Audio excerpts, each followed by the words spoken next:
الحمدللہ رب العالمین والصلاة والسلام علی رسولہ الکریم اما بعد فاعوذ باللہ من الشیطان الرجیم بسم اللہ الرحمن الرحیم طاسیم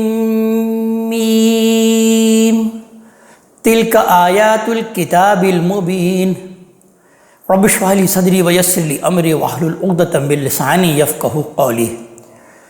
اللہ تبارک تعالیٰ کے بابرکت نام سے آج سے ہم قرآن حکیم کی 28ویں صورت سورہ القصص کے مطالعے کا آغاز کر رہے ہیں۔ جیسا کہ پچھلی صورت سورہ النمل کے تعارف کے ضمن میں یہ بات میں نے عرض کیا تھا کہ اپنے مضمون کے لحاظ سے یہ دونوں صورتیں آپس میں جوڑا یعنی پیر کی شکل میں ہیں، اور دونوں کا موضوع ایک ہی ہے کہ نبی کریم صلی اللہ علیہ وآلہ وسلم اور آپ کے ساتھیوں کو تسلی اور بشارت دینا، اور آپ کے جو انکار کرنے والے ہیں ان کو وارن کرنا کہ آخرت سے بے خوف اور دنیا کی عیش و آرام میں مگن ہو کر وہ جس سرکشی پر اترے ہوئے ہیں اسے اب چھوڑ دیں اور اپنے اوپر اللہ کی نعمتوں اور عنایتوں کا شکر ادا کریں، اور یہ جو پیغمبر مبعوث ہوئے ہیں حضرت محمد صلی اللہ علیہ وآلہ وسلم ان کو پہچانیں۔ اور میں نے عرض کیا تھا کہ ان دونوں صورتوں میں اصل بنائے استدلال حضرت موسیٰ علیہ السلام کی سرگزشت ہے، اگرچہ سورہ نمل میں مختلف اور انبیاء کی بھی سرگزشت کا تذکرہ آیا ہے لیکن وہ اسی کے ذیل میں ہے۔ اس صورت میں ہم یہ دیکھیں گے کہ پوری کی پوری سرگزشت حضرت موسیٰ علیہ السلام ہی کی ہے۔ اللہ تبارک تعالیٰ نے اس میں حضرت موسیٰ علیہ السلام کی پیدائش سے لے کر ان کی ازواج زندگی کے آغاز کو بھی بیان کیا، اور نبوت اور رسالت ملنے کے واقعے کو بھی بیان کیا، اور فرعون کے دربار میں جو وہ بھیجے گئے اور وہاں جو رد و قدر ہوئی اس کا بھی تذکرہ اللہ تبارک تعالیٰ نے اس سورت میں کیا، گویا کہ یہ سورت حضرت موسیٰ علیہ السلام ہی کی سرگزشت پر مشتمل ہے۔ آئیے کہ مطالعے کا آغاز کرتے ہیں۔ طاسیم میم، یہ سورہ طاسیم ہے۔ تلک آیات الکتاب المبین، یہ نہایت واضح کتاب کی آیاتیں ہیں۔ نتلو علیک من نبأ موسیٰ و فرعون بالحق، ہم موسیٰ اور فرعون کی سرگزشت کا کچھ حصہ ٹھیک ٹھیک آپ کو سناتے ہیں۔ لقوم یؤمنون، ان لوگوں کی ہدایت کے لیے جو ایمان لانا چاہیں۔ اس تمہید کے بعد پھر اللہ تعالیٰ حضرت موسیٰ اور فرعون کا قصہ بیان فرما رہے ہیں۔ ان فرعون علا فی الارض، واقعہ یہ ہے کہ سرزمین مصر میں فرعون نے سرکشی اختیار کر لی تھی۔ وجعل اہلہا شیعا، اس کے باشندوں کو اس نے گروہوں گروہوں میں تقسیم کر دیا تھا، یعنی انصاف کی مسند پر بیٹھ کر اسے انصاف کرنا چاہیے تھا، اور سب کو یکساں اور برابر کے حقوق دینے کے بجائے اس نے رعایا کو طبقات میں تقسیم کر دیا، لہذا کسی کو مراعات اور امتیازات دے رکھے تھے اس نے، اور کسی کو بالکل محکوم بنا کر ذلیل اس نے کر دیا تھا۔ اس لیے آگے ارشاد ہو رہا ہے یستضعف طائفۃ منہم، ان میں سے ایک گروہ کو اس نے سختی سے دبا رکھا تھا، یعنی بنی اسرائیل کو، جو کہ یوسف علیہ السلام کے زمانے میں یہاں آ کر آباد ہو گئے تھے، جیسا کہ ہم سورہ یوسف میں اس کو پڑھ چکے، اور وہ اب ایک بڑی قوم کی حیثیت رکھتے تھے فرعون کے اس دور میں۔ یذبح ابناہم ویستحیی نساءہم، ان کے بیٹوں کو وہ ڈھونڈ ڈھونڈ کر ذبح کر چھوڑتا تھا اور ان کی عورتوں کو زندہ رکھتا تھا۔ یہ ظاہر ہے کہ سرکشی کی انتہا ہے جس کا صدور کسی حکمران سے ہو سکتا ہے۔ فرعون اور اس کے اعیان و اکابر نے یہ اسکیم اس لیے چلائی تھی کہ وہ بنی اسرائیل کی تعداد میں اضافے سے خوفزدہ تھے کہ کہیں وہ ایک بڑی قوت بن کر ان پر غلبہ نہ پالیں۔ اس کی تفصیلات ہمیں بائبل اور تالمود دونوں میں دیکھی جا سکتی ہے۔ آگے ارشاد ہوا انہ کان من المفسدین، فی الواقع وہ فساد کرنے والوں میں سے تھا۔ ونرید ان نمن علی الذین استضعفوا فی الارض، اور ادھر ہم نے ارادہ کر لیا تھا کہ ان لوگوں پر عنایت کریں جو اس ملک میں دبا کر رکھے گئے تھے، یعنی بنی اسرائیل پر۔ ونجعلہم ائمہ، اور ان کو امامت عطا فرمائیں۔ ونجعلہم الوارثین، اور انہیں ملک کا وارث بنائیں۔ وَنُمَكِّنَ لَهُمْ فِي الْأَرْضِ، اور انہیں اس ملک میں اقتدار بخشیں۔ اس کے لیے فلسطین کی جو سرزمین ہے اس کا انتخاب کیا گیا، اور اللہ تعالیٰ نے اسے اپنی دعوت کے لیے خاص کر دیا اور اس کو بنی اسرائیل کے حوالے کر دیا۔ وَنُرِيَ فِرْعَوْنَ وَحَامَانَ وَجُنُودَهُمَا مِنْهُمْ مَا كَانُوا يَحْذَرُونَ، اور فرعون اور حامان اور ان کے لشکروں کو ان سے وہی کچھ دکھا دیں جس سے وہ ڈرتے تھے۔ یعنی فرعونی کس بات سے ڈرتے تھے؟ وہ دراصل اس بات سے ڈرتے تھے کہ بنی اسرائیل کی تعداد اور مصر میں ان کا اثر و رسوخ اس طرح بڑھتا رہا تو ایک دن وہ ان پر غلبہ حاصل کر لیں گے۔ یہ درحقیقت اسی ڈر کا ذکر ہے یہاں۔ فرمایا کہ یہی ہوگا، اور فرعون اور اس کے اعیان و اکابر اپنے تمام زور اور سلطنت اور تدبیر و تدبر کے باوجود ایک دن بالکل مغلوب ہو کر رہ جائیں گے۔ اور یہاں جو حامان کا ذکر ہے اور جس طریقے سے یہاں پر اس کا ذکر ہوا ہے، اس سے یہ معلوم ہوتا ہے کہ یہ غالباً فرعون کا وزیر اعظم تھا، اور اس کے دست راز کی حیثیت سے اس کے تمام مظالم میں وہ بھی پوری طرح اس کا شریک تھا۔ بہرحال جب موسیٰ علیہ السلام پیدا ہوئے تو اس وقت پھر بچے قتل کیے جا رہے تھے، جو بھی نرینہ اولاد پیدا ہوتی تھی اس کو یہ فرعونی قتل کرتے تھے۔ یہاں پر موسیٰ علیہ السلام کا جو واقعہ ان کی پیدائش سے اس کا تذکرہ کیا جا رہا ہے، تو لفظ موسیٰ کو بھی ہم اچھی طرح سمجھ لیں کہ یہ موسیٰ کا جو لفظ ہے یہ قبطی زبان کا لفظ ہے، جس کے معنی ہے میں نے اسے پانی سے نکالا۔ چونکہ حضرت موسیٰ علیہ السلام کو ان لوگوں نے پانی سے نکالا تھا، دریا سے، تو لہٰذا اس کا نام اپنی زبان میں انہوں نے رکھ لیا کہ میں نے اسے پانی سے نکالا۔ اسی لیے بائبل اور تالمود دونوں سے معلوم ہوتا ہے کہ ان کا یہ نام فرعون کے گھر میں رکھا گیا تھا۔ ان کے والد کا نام ان کتابوں میں عمرام بتایا گیا ہے۔ قرآن اسی کا تلفظ عمران کرتا ہے۔ وہ حضرت یعقوب علیہ السلام کے بیٹے لاوی کے اولاد میں سے تھے۔ آگے ارشاد ہوتا ہے وَأَوْحَيْنَا إِلَىٰ أُمِّ مُوسَىٰ أَنْ أَرْضِعِيهِ، ہم نے موسیٰ کی والدہ کو اسی بنا پر وحی کی کہ ابھی اسے دودھ پلاؤ۔ الہام اور القاء یا رویا کے ذریعے سے کوئی بات کسی کے دل میں ڈال دی جائے تو قرآن کی زبان میں وحی کا لفظ اس کے لیے بھی استعمال ہوتا ہے۔ تو اسی لیے حضرت موسیٰ علیہ السلام کی والدہ کو جو اللہ تبارک تعالیٰ نے القاء کیا تو یہی لفظ استعمال کیا وحی۔ موسیٰ علیہ السلام کی والدہ اگرچہ پیغمبر نہیں تھی۔ وَأَوْحَيْنَا إِلَىٰ أُمِّ مُوسَىٰ أَنْ أَرْضِعِيهِ، ہم نے موسیٰ کی ماں کو وحی کیا کہ ابھی اسے دودھ پلاؤ۔ فَإِذَا خِفْتِ عَلَيْهِ فَأَلْقِيهِ فِي الْيَمِّ، پھر جب اس کی نسبت تمہیں خطرہ ہو تو اسے دریا میں ڈال دینا۔ وَلَا تَخَافِي وَلَا تَحْزَنِي، اور کوئی اندیشہ اور غم نہ کرنا۔ إِنَّا رَادُّوهُ إِلَيْكَ، ہم نے فیصلہ کر لیا ہے کہ اس کو ہم واپس تمہارے پاس پہنچا دیں گے۔ یہ اللہ تبارک تعالیٰ نے ان کو بشارت دے دی۔ بائبل کی کتاب خروج میں ہے کہ فرعون اور اس کے اعیان نے پہلے دائیوں کو حکم دیا کہ وہ بنی اسرائیل کے بچوں کو پیدا ہوتے ہی قتل کر دیں، لیکن جب اس میں کوئی زیادہ کامیابی نہیں ہوئی تو قبطیوں کے عام حکم دے دیا گیا قبطیوں کو کہ جہاں دیکھیں کہ بنی اسرائیل کے ہاں کوئی بیٹا پیدا ہوا ہے اسے اٹھائیں اور دریا میں پھینک دیں۔ لہذا اسی بنا پر فرمایا ہے کہ بچے کو چھپائے رکھو، لیکن جب یہ ممکن نہ رہے تو اپنے ہاتھوں سے اسے دریا میں ڈال دینا، اور کوئی اندیشہ نہ کرنا، ہم اسی کو تمہارے بچے کے لیے نجات کی راہ بنا دیں گے۔ وَجَعَلُوهُ وَمِنَ الْمُرْسَلِينَ، اور مزید اللہ تعالیٰ نے بیان فرمایا اور اسے پیغمبروں میں سے ایک پیغمبر بنائیں گے۔ تو لہذا حضرت موسیٰ علیہ السلام کی والدہ نے بالآخر یہی کیا۔ بائبل میں اس کا تذکرہ کچھ یوں ملتا ہے، اس کے کتاب خروج میں چیپٹر نمبر 2 ہے، اس کا ورس نمبر 2 اور 3 میں یہ الفاظ آتے ہیں کہ وہ عورت حاملہ ہوئی اور اس کے بیٹا ہوا، اور اس نے یہ دیکھ کر کہ بچہ خوبصورت ہے 3 مہینے تک اسے چھپا کر رکھا، اور جب اسے اور زیادہ چھپا نہ سکی تو اس نے سرکنڈوں کا ایک ٹوکرا لیا اور اس پہ چکنی مٹی اور لال لگا کر لڑکے کو اس میں رکھا اور اسے دریا کے کنارے جھاؤں میں چھوڑ آئی۔ آگے ارشاد ہوتا ہے آیت نمبر 8 میں کہ فَالْتَقَطَهُ آلُ فِرْعَوْنَ، پھر فرعون کے گھر والوں نے دریا میں بہتے دیکھ کر اس کو اٹھا لیا۔ یہ اس لیے ممکن ہوا کہ دریائے نیل بنی اسرائیل کے بستیوں سے گزرتا ہوا شاہی محلات کی طرف جاتا تھا، لہذا موسیٰ علیہ السلام جس ٹوکرے میں تھے اسے دریا کی سیر کرتے ہوئے خود بادشاہ اور ملکہ نے یا ان کے خدام نے دیکھا اور دریا سے نکال لیا۔ فَالْتَقَطَهُ آلُ فِرْعَوْنَ، پھر فرعون کے گھر والوں نے اس کو اٹھا لیا، لِيَكُونَ لَهُمْ عَدُوًّا وَحَزَنًا، کہ خدا کی بات پوری ہو اور اس کے نتیجے میں وہ ان کا دشمن اور ان کے لیے باعث غم بنے۔ ان فرعون و حامان و جنودہما کانوا خاطئین، حقیقت یہ ہے کہ فرعون اور حامان اور ان کے لشکر بڑے خطا کار تھے کہ اپنے آپ کو تمام اختیار و اقتدار کا مالک سمجھتے تھے۔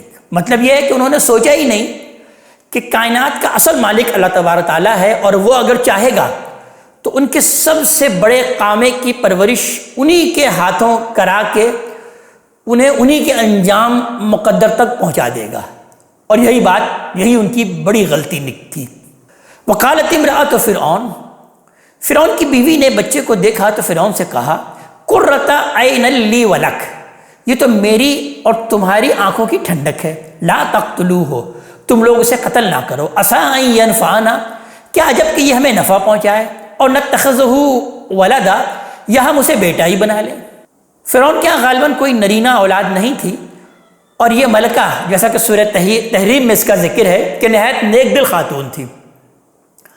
قرآن نے دوسری جگہ بتایا ہے کہ موسیٰ علیہ السلام کو اللہ تعالیٰ نے بڑی موہنی صورت عطا فرمائی تھی، جو دیکھتا اسے بے اختیار پیار آ جاتا تھا، لہٰذا ملکہ بھی اسی موہنی صورت پر قربان ہو گئی، اور انہوں نے فرعون سے یہ بات کی کہ لا تقتلوہ، کہ تم لوگ اسے قتل نہ کرو، عسیٰ ان ینفعنا، کیا عجب کہ یہ ہمیں نفع پہنچائے، اور نتخذہ ولدا، یا ہم اسے بیٹا ہی بنا لیں۔ وہم لا یشعرون، وہ یہ باتیں کر رہے تھے اور انہیں کچھ خبر نہیں تھی کہ ان کے ساتھ کیا ہونے والا ہے۔ وَأَصْبَحَ فُؤَادُ أُمِّ مُوسَىٰ فَارِغًا، ادھر موسیٰ علیہ السلام کی والدہ کا دل بالکل بے قرار ہو گیا، ان کادت لتبدی بہ، وہ تو اس کا راز فاش کر بیٹھتی، لولا ربطنا علی قلبها لتکون من المؤمنین، اگر ہم اس کے دل کو نہ سنبھالتے کہ اس کو ہمارے وعدے کا یقین رہے، یعنی اللہ کے اشارے سے بچے کو دریا کے حوالے کر کے اس نے جس ایمان اور توکل کی شہادت دی تھی اس کی لاج قائم رہے۔ اپنے مومن بندے اور بندیوں کے ساتھ اللہ تبارک تعالیٰ کا معاملہ اکثر یوں ہی ہوتا ہے، اللہ تعالیٰ اپنے بندوں اور بندیوں کو امتحان میں تو ڈالتا ہے کہ یہ امتحان اس کی سنت ہے اللہ تعالیٰ کی، اور یہ امتحان درجے اور مرتبے کے اعتبار سے سخت تر بھی ہوتا ہے، لیکن ساتھ ہی اللہ تبارک تعالیٰ کی یہ سنت بھی ہے کہ جو لوگ اس کے امتحان کی راہ میں بازی کھیل جاتے ہیں وہ ان کو سنبھالتا بھی ہے۔ آگے ارشاد ہوا آیت نمبر 11 میں کہ وقالت لأختہ قصیہ، اور اس بے قراری میں اس نے بچے کی بہن سے کہا کہ اس کے پیچھے پیچھے جا، فبصرت بہ عن جنب، چنانچہ وہ اجنبی بن کر اس کو دور سے دیکھتی رہی، وہم لا یشعرون، اور فرعون کے لوگوں کو اس کی کچھ خبر نہیں ہوئی۔ وحرمنا علیہ المراضع من قبل، اور ادھر دودھ پلانے والوں کے دودھ سے ہم نے موسیٰ کو پہلے ہی روک رکھا تھا علیہ السلام۔ یہ در حقیقت اس تدبیر کا ذکر ہے جسے موسیٰ علیہ السلام کو ان کی ماں کی طرف لوٹانے کے لیے اللہ تعالیٰ نے اختیار کی، لہذا بچے کو پانے کے بعد جب اس کو دودھ پلانے کی فکر ہوئی تو فرعون کی بیوی ایک کے بعد دوسری دودھ پلانے والوں کو دودھ پلانے کے لیے بلاتی رہی، لیکن بچے نے کسی کی چھاتی منہ تک نہیں لگائی، دودھ پینے کے لیے وہ تیار نہیں ہوئے حضرت موسیٰ۔ فقالت، تو موسیٰ علیہ السلام کی بہن وہاں پہنچی اور یہ دیکھا تو اس نے ان سے کہا هل ادلکم علی اہل بیت، تم لوگ کہو تو میں تمہیں ایک گھرانے کا پتہ بتا دوں، یکفلونہ لکم، جو تم لوگوں کی خاطر اسے پالیں گے، وہم لہ ناصحون، اور بڑی خیر خواہی سے اس کی دیکھ بھال بھی کریں گے۔ فرددناہ الی امہ، اس طرح موسیٰ کو ہم نے اس کی ماں کی طرف لوٹا دیا، کئی تقر عینہا، تاکہ اس کی آنکھیں ٹھنڈی ہوں، ولا تحزن، اور وہ آزردہ خاطر نہ ہو، غم نہ کرے، ولتعلم ان وعد اللہ حق، اور اس لیے بھی کہ وہ جان لے اچھی طرح کہ اللہ تبارک تعالیٰ کا وعدہ پورا ہو کے رہتا ہے، ولکن اکثرہم لا یعلمون، مگر اکثر لوگ جانتے نہیں، علم نہیں رکھتے۔ ولما بلغ اشدہ واستویٰ، فرعون کے زیر سائے موسیٰ علیہ السلام پرورش پاتے رہے، اور اللہ تعالیٰ آگے بیان فرما رہے ہیں کہ پرورش پا کر یہی موسیٰ علیہ السلام جب اپنی جوانی کو پہنچے اور ہر لحاظ سے پختہ ہو گئے، یعنی جسمانی لحاظ سے بھی جوانی کو پہنچ گئے اور ان کی عقل اور ان کے مزاج میں بھی پختگی آ گئی، تو آتیناہ حکم و علم، تو ہم نے اسے علم اور حکمت سے نوازا۔ وَكَذَلِكَ نَجْزِي الْمُحْسِنِينَ، اچھے لوگوں کو ہم اسی طرح سے جزا دیا کرتے ہیں، اسی طرح سے صلہ دیتے ہیں۔ یعنی ان لوگوں کو جو اللہ کی دی ہوئی قوتوں اور صلاحیتوں کو بالکل صحیح طریقے پر استعمال کرتے ہیں، اللہ تبارک تعالیٰ اس کو اسی طرح سے بدلا دیتے ہیں۔ پھر ایک دن اتفاق سے وَدَخَلَ الْمَدِينَةَ عَلَىٰ حِينِ غَفْلَةٍ مِّنْ أَهْلِهَا، وہ ایسے وقت شہر میں داخل ہوئے جبکہ شہر کے لوگ بے خبر ہوتے تھے۔ فَوَجَدَ فِيهَا رَجُلَيْنِ يَقْتَتِلَانِ، تو انہوں نے دیکھا کہ دو آدمی وہاں لڑ رہے ہیں۔ هَذَا مِنْ شِيعَتِهِ وَهَذَا مِنْ عَدُوِّهِ، ایک اس کی اپنی قوم میں سے تھا اور دوسرا اس کے دشمنوں کی قوم میں سے تھا۔ فَاسْتَغَاثَهُ الَّذِي مِنْ شِيعَتِهِ عَلَى الَّذِي مِنْ عَدُوِّهِ، پھر اس کی قوم کے آدمی نے اس دشمن کے مقابلے میں اس کی مدد چاہی جو اس کے دشمنوں میں سے تھا۔ فَوَقَذَهُ مُوسَىٰ فَقَضَىٰ عَلَيْهِ، اس پر موسیٰ علیہ السلام نے اس کو ایک گھونسا مارا اور اس کا کام تمام کر دیا، یعنی وہ وہیں ڈھیر ہو گیا۔ یہ حادثہ بالکل بے ارادہ پیش آیا، موسیٰ علیہ السلام کو کوئی اس کے قتل کا ارادہ نہیں تھا۔ موسیٰ علیہ السلام کے تو وہم و گمان میں بھی نہیں تھا کہ اس طرح کی صورتحال پیش آ جائے گی۔ یعنی اسرائیلی نے جب حضرت موسیٰ کو دیکھا تو ان سے مدد مانگی۔ حضرت موسیٰ اس کو مظلوم دیکھ کر اس کی مدد کے لیے بڑھے اور چاہا کہ بیچ بچاؤ کرا دیں، لیکن معلوم ہوتا ہے کہ قبطی اپنی تکبر کے سبب سے ان سے الجھ پڑا، یعنی وہ قبطی تھا اور یہ بنی اسرائیل تھے، تو اس کو اپنی رعونت آگے دکھائی دی تو وہ اس سے الجھ پڑا۔ تو اس پر موسیٰ علیہ السلام نے اپنی مدافعت میں اس کو ایک گھونسا رسید کیا تو وہ ایسا بے ڈھپ پڑا اس کے کہ پھر وہ وہیں ڈھیر ہو گیا۔ قالا، اب یہ حرکت سرزد ہوتے ہی موسیٰ علیہ السلام نے کہا ھذا من عمل الشیطان، یہ تو مجھ سے شیطانی کام ہو گیا۔ انہ عدو مضل مبین، اس میں شک نہیں کہ شیطان ایک کھلا ہوا گمراہ کرنے والا دشمن ہے۔ قال رب انی ظلمت نفسی، انہوں نے دعا کی کہ اے میرے رب میں نے اپنی جان پر ظلم کیا ہے، فاغفر لی، سو مجھے بخش دے۔ یہ اسی علم حکمت کا کرشمہ ہے جس کا ذکر ابھی ہوا کہ حضرت موسیٰ علیہ السلام نے اپنی شہزوری اور اپنی بے پناہی پر فخر کرنے کے بجائے اس غیر ارادی غلطی کو بھی جرم سمجھا، لہذا فوراً نادم ہوئے اور اپنے رب سے معافی مانگی اور معافی کی درخواست کی۔ فغفر اللہ، تو اس کے رب نے بھی اسے بخش دیا۔ انہ هو الغفور الرحیم، حقیقت یہ ہے کہ وہی بخشنے والا ہے اور اس کی شفقت ابدی ہے۔ قال ربی بما انعمت علی، موسیٰ علیہ السلام نے کہا اے میرے رب یہ عنایت جو تو نے مجھ پر فرمائی ہے، فلن اکون ظہیرا للمجرمین، اس کے بعد تو اب میں اس طرح کے مجرموں کا کبھی مددگار نہیں بنوں گا۔ یعنی موسیٰ علیہ السلام کو جب اللہ تبارک تعالیٰ نے ان کے گناہوں سے بخش دیا تو موسیٰ علیہ السلام نے اب یہ عہد کیا کہ اب میں کبھی اس طرح کے مجرموں کا مددگار نہیں بنوں گا۔ اس طرح رات تو خیریت سے گزر گئی، لیکن اب صبح کا واقعہ بیان کیا جا رہا ہے کہ فَأَصْبَحَ فِي الْمَدِينَةِ خَائِفًا يَتَرَقَّبُ، تو اگلے دن موسیٰ صبح کو ڈرتے ڈرتے کشتوں لیتے ہوئے شہر میں داخل ہوئے علیہ السلام۔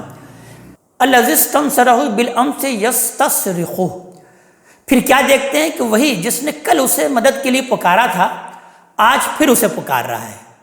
قَالَ لَهُ مُوسَىٰ إِنَّكَ لَغَوِيٌّ مُّبِينٌ، موسیٰ علیہ السلام نے اس سے کہا کہ اب کوئی شک نہیں رہا، اب کوئی شبہ نہیں رہا کہ تم خود ایک کھلے ہوئے شریر آدمی ہو۔ موسیٰ علیہ السلام پر یہ بات تو اللہ تعالیٰ کے اشارے سے پہلے ہی کھل گئی تھی، پھر آج اسے دوبارہ لڑتے ہوئے دیکھ کر موسیٰ علیہ السلام کو کوئی شبہ نہیں رہا کہ اصل مجرم یہی شخص ہے جو ہر ایک سے لڑتا پھرتا ہے۔ اب اس شخص کو بھی شبہ ہوا کہ اب یہ مجھے پکڑنا چاہتے ہیں، اور یہ شبہ غالباً اس لیے ہوا کہ موسیٰ علیہ السلام نے آتے ہی اسے جھڑک دیا تھا، لہذا انہوں نے جیسے ہی ہاتھ بڑھایا اس شخص کو گمان ہوا کہ ان کا گھوسا آج اسی پر پڑے گا۔ فلما ان ارادہ، پھر دونوں کو سمجھاتے ہوئے جب بات یہاں تک پہنچ گئی کہ موسیٰ علیہ السلام نے ارادہ کیا کہ ان یبطش بالذی هو عدو لہما، کہ اب اپنے اور اس کے دشمن کو پکڑے کہ وہ بھی جھگڑنا بند کرے۔ قالا یا موسیٰ، تو اسے شبہ ہوا کہ یہ مجھے پکڑنا چاہتے ہیں، لہذا وہ بول اٹھا کہ اے موسیٰ اتريد ان تقتلنی کما قتلت نفسا بالامس، جس طرح کل ایک آدمی کو تم نے قتل کر دیا تھا کہ آج اسی طرح مجھے قتل کرنا چاہتے ہو۔ ان تريدكم الا ان تكون جبارا في الارض، تم یہی چاہتے ہو کہ اس ملک میں جبار بن کر رہو، تم بدماشی دکھانا چاہتے ہو، زمین میں تم سرکشی کر رہے ہو۔ وما تريد ان تكون من المصلحين، تم یہاں مصلح بن کر نہیں رہنا چاہتے۔ اس سے معلوم ہوا کہ یہ شخص جو تھا صرف شریر آدمی ہی نہیں تھا، اس کے ساتھ نہایت ہی گھٹیا شخص بھی تھا یہ، کہ موسیٰ علیہ السلام نے اس کی مدد اور حمایت کی تو اس کے نزدیک وہ بہت بڑے مصلح تھے، لیکن جب ان کی طرف سے خود اس کو تنبیہ کا اندیشہ ہوا تو نہایت غیر ذمہ دارانہ طور پر اس نے کل کے قتل کا راز کھول دیا جو اب تک کسی کے علم میں نہیں تھا۔ وَجَاءَ رَجُلٌ مِّنْ أَقْصَى الْمَدِينَةِ يَسْعَىٰ، یہ بات دربار میں پہنچی تو شہر کے پرلے سرے سے جہاں شاہی محلات تھے ایک شخص دوڑتا ہوا آیا۔ قال یا موسیٰ، اس نے بتایا کہ اے موسیٰ، ان الملأ یأتمرون بک لیقتلوک، دربار کے بڑے آپ کے قتل کے مشورے کر رہے ہیں۔ اس سے اندازہ ہوتا ہے کہ موسیٰ علیہ السلام پہلے ہی سے دربار والوں کی نگاہ میں کھٹک رہے تھے، لہذا انہیں جب معلوم ہوا کہ یہ اسرائیلی اب ہمارے لوگوں کو قتل بھی کرنے لگا ہے تو ان کی آتش غضب پوری طرح بھڑک اٹھی اور وہ ان کے قتل کے منصوبے بنانے لگے۔ تو اس نے آگے کہا کہ فخرج انی لک من الناصحین، اس لیے یہاں سے اب نکل جائیں، آپ یقین کریں کہ میں آپ کا خیر خواہ ہوں۔ تو فخرج منہا خائفا یترقب، لہذا موسیٰ علیہ السلام وہاں سے ڈرتے اور ٹوہ لیتے ہوئے نکل کھڑے ہوئے۔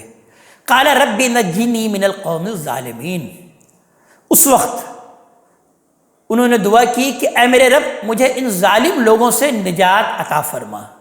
ولما توجہ تلقا مدین، مصر سے نکل کر جب موسیٰ علیہ السلام نے بالآخر مدین کا رخ کیا، یعنی گھر سے نکل کر کچھ سوچا اور پھر فیصلہ کیا کہ اس ہجرت کے لیے فرعون کی سلطنت سے باہر مدین ہی موزوں جگہ ہے۔ مدین خلیج عقبہ کے مشرق اور مغربی ساحل پر آباد ہے۔ یہ اسی قوم کی بستی جس کی طرف حضرت شعیب علیہ السلام مبعوث ہوئے تھے۔ اس کا محل وقوع خلیج عقبہ کے مغربی ساحل پر مقنا سے چند میل شمال کے جانب بتایا جاتا ہے۔ قال عسیٰ ربی ان یہدینی سواء السبیل، تو اپنے دل میں کہا کہ امید ہے کہ میرا رب مجھے سیدھی راہ دکھائے گا، یعنی ٹھیک اس راستے پر ڈال دے گا جو مجھے میری منزل مقصود تک پہنچا دے۔ اور اس سے معلوم ہوتا ہے کہ انہوں نے مدین کا رخ تو کر لیا تھا، لیکن ابھی کچھ معلوم نہیں تھا کہ مدین میں کہاں اور کس کے پاس جانا ہے، بس اللہ کے بھروسے پر وہ گھر سے نکل کھڑے ہوئے تھے۔ اور آگے کے واقعات سے واضح ہے کہ یہی بھروسہ ان کا ہاتھ پکڑ کر انہیں ٹھیک اسی مقام پر لے گیا جہاں در حقیقت انہیں جانا چاہیے تھا۔ ولما ورد ماء مدین، لہذا چلتے چلتے جب وہ مدین کے کنویں پر پہنچے، وجد علیہ امۃ من الناس یسقون، تو انہوں نے دیکھا کہ وہاں لوگوں کی ایک بھیڑ لگی ہے اور وہ اپنے جانوروں کو پانی پلا رہے ہیں۔ ووجد من دونہم امرأتین تذودان، اور یہ بھی دیکھا کہ ان سے الگ دو عورتیں اپنے گلے کو رو کے کھڑی ہیں۔ قال ما خطبکما، تو انہوں نے ان سے پوچھا کہ تمہارا کیا ماجرا ہے، یعنی مطلب یہ ہے کہ تم عورتیں ہو، آخر کیا افتاد پیش آئی کہ خود اپنا گلہ لے کر نکلی ہو اور اب اپنے گلے کو یہاں اس کو رو کے کھڑی ہو۔ قالتا لا نسقی، تو ان دونوں نے جواب دیا کہ ہم اپنے جانوروں کو پانی نہیں پلا سکتی حتیٰ یصدر الرعاء، جب تک کہ یہ چرواہے اپنی جانور نہ ہٹا لیں۔ اور رہا یہ سوال کہ ہم کیوں آئے ہیں جانور کو پانی پلانے کے لیے، وہ ابونا شیخ کبیر، ہمارے والد صاحب جو ہیں وہ بہت بوڑھے ہیں، وہ آ نہیں سکتے، اور ہمارے ہاں کوئی مرد بھی نہیں ہے، تو لہٰذا ہم دونوں کو ہی آنا پڑا۔ فسقا لہما، یہ سن کر موسیٰ علیہ السلام نے ان دونوں کی خاطر ان کے گلے کو پانی پلا دیا۔ ثم تولی الی الظل، پھر ہٹ کر سائے کی طرف آئے۔ فقال رب انی لما انزلت الی من خیر فقیر، اور پھر دعا کی کہ اے میرے رب اس وقت جو خیر بھی تو میرے لیے اتار دے، میں اس کا فقیر ہوں، میں اس کا حاجت مند ہوں، میں اس کا ضرورت مند ہوں۔ یہ بڑی بلیغ اور بڑی خوبصورت دعا ہے، چونکہ یہ دعا بالکل صحیح وقت پر اور صحیح جذبے کے ساتھ اور بالکل صحیح الفاظ نے موسیٰ علیہ السلام کی زبان سے نکلی، اس وجہ سے اس کا اثر بھی فوراً ظاہر ہوا۔ لڑکیوں نے حضرت موسیٰ کے اس احسان کا ذکر اپنے والد صاحب سے کیا، اور اس طرح حضرت موسیٰ علیہ السلام کے لیے اس خیر کی راہ کھل گئی جس کے لیے انہوں نے دعا فرمائی تھی۔ تو لہٰذا آگے بیان ہو رہا ہے کہ فجاءتہ احداہما تمشی علی الاستحیاء، پھر ان میں سے ایک شرماتی ہوئی ان کے پاس چل کر آئی۔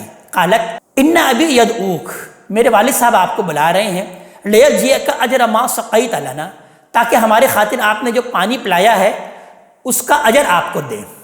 بائبل میں مزید تفصیل یہ ہے کہ اس روز لڑکیاں معمول کے خلاف وقت سے پہلے فارغ ہو کر گھر پہنچ گئی تھی، تو والد صاحب نے اس کا سبب معلوم کرنا چاہا کہ کیا بات ہے، آج تم جلدی پانی پلا کر آ گئی ہو؟ تو انہوں نے بتایا کہ آج ایک مسافر تھا، اس نے ہمارے گلے کو خود پانی پلا دیا۔ اس پر باپ نے فرمایا کہ تم نے اسے چھوڑ کیوں دیا؟ جا کر اس کے بلاؤ کہ وہ ہمارے پاس آئے، کچھ کھانا وانا کھائے۔ لہذا ان لڑکیوں میں سے ایک جب انہیں بلانے آئیں تو موسیٰ علیہ السلام پھر ان کے ساتھ چل پڑے۔ فلما جاءہ وقص علیہ القصص، پھر جب اس کے والد کے پاس پہنچے اور اپنا سارا قصہ اسے سنا دیا، قال لا تخف، تو انہوں نے تسلی دی کہ اب اندیشہ نہ کرو، نجوت من القوم الظالمین، تم ظالم لوگوں سے بچ نکلے ہو۔ یہ ٹھیک اس دعا کی قبولیت کی بشارت تھی جو موسیٰ علیہ السلام نے مصر سے نکلتے ہوئے کی تھی کہ رب نجنی من القوم الظالمین، کہ اے رب تو مجھے ان ظالم لوگوں سے نجات عطا فرما دے۔ اب یہ جو بزرگ تھے شیخ مدین، جو ان دو لڑکیوں کے والد تھے، یہ کون تھے؟ یہ حضرت شعیب علیہ السلام تو ہرگز نہیں تھے۔ قرآن حکیم کے استدلال سے اور اس کے طرز سے یہ بات بالکل اچھی طرح واضح ہوتی ہے، اور تاریخ کے شواہد بھی اس بات کو واضح کرتے ہیں کہ حضرت شعیب علیہ السلام نہیں تھے، جو کہ بعض لوگ ان کو حضرت شعیب علیہ السلام سے تعبیر کرتے ہیں۔ بائبل سے معلوم ہوتا ہے کہ یہ بزرگ مدین کے کاہن تھے۔ ان کا نام ایک جگہ راؤیل اور دوسری جگہ یترو بیان کیا گیا ہے، اور تالمودی لٹریچر ہے ان میں ایک اور نام حباب بھی نقل ہوا ہے۔ ان میں سے یترو کے بارے میں خیال کیا جاتا ہے کہ یہ ان کا نام نہیں تھا بلکہ لقب تھا۔ یہ ابراہیم علیہ السلام کے بیٹے مدین کی اولاد میں سے تھے، لہٰذا قیاس یہی ہے کہ یہ حضرت موسیٰ علیہ السلامی کی طرح دین ابراہیمی کے پیرو تھے، دین ابراہیمی پر عمل پیرا تھے، جیسا کہ حضرت موسیٰ علیہ السلام بھی دین ابراہیمی پر ہی عمل پیرا تھے۔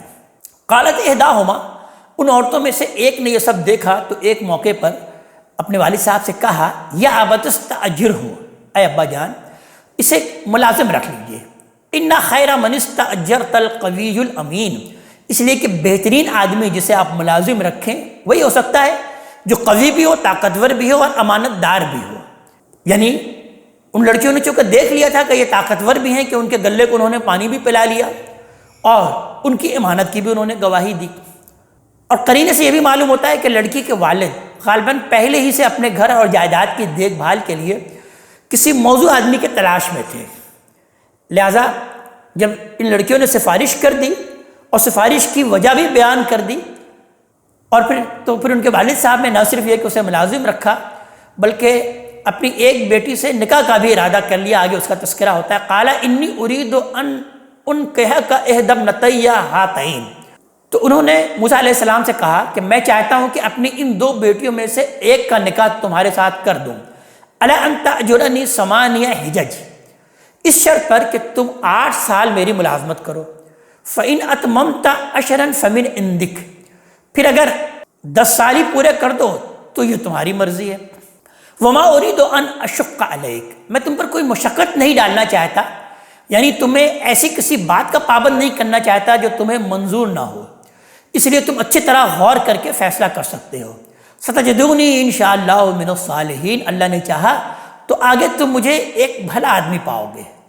قال ذلک بینی و بینک، موسیٰ علیہ السلام نے کہا کہ ٹھیک ہے، یہ بات میرے اور آپ کے درمیان طے ہو گئی۔ ایم الاجلین قضیت، میں ان دونوں میں سے جو مدت بھی پوری کر دوں، فلا عدوان علی، اس کے بعد مجھ پر پھر کوئی جبر نہیں ہے، واللہ علی ما نقول وکیل، اور جو قول اور قرار ہم کر رہے ہیں اس پر اللہ گواہ ہے۔ موسیٰ علیہ السلام کا یہ قصہ ابھی جاری ہے، اس وقت ہم اسی پر اکتفا کرتے ہیں۔ اللہ تبارک تعالیٰ ہمیں اپنے کلام کا فہم عطا فرمائے اور عمل کی توفیق عطا فرمائے۔ اقول قولی ھذا واستغفر اللہ لی ولکم ولسائر المسلمین والمسلمات۔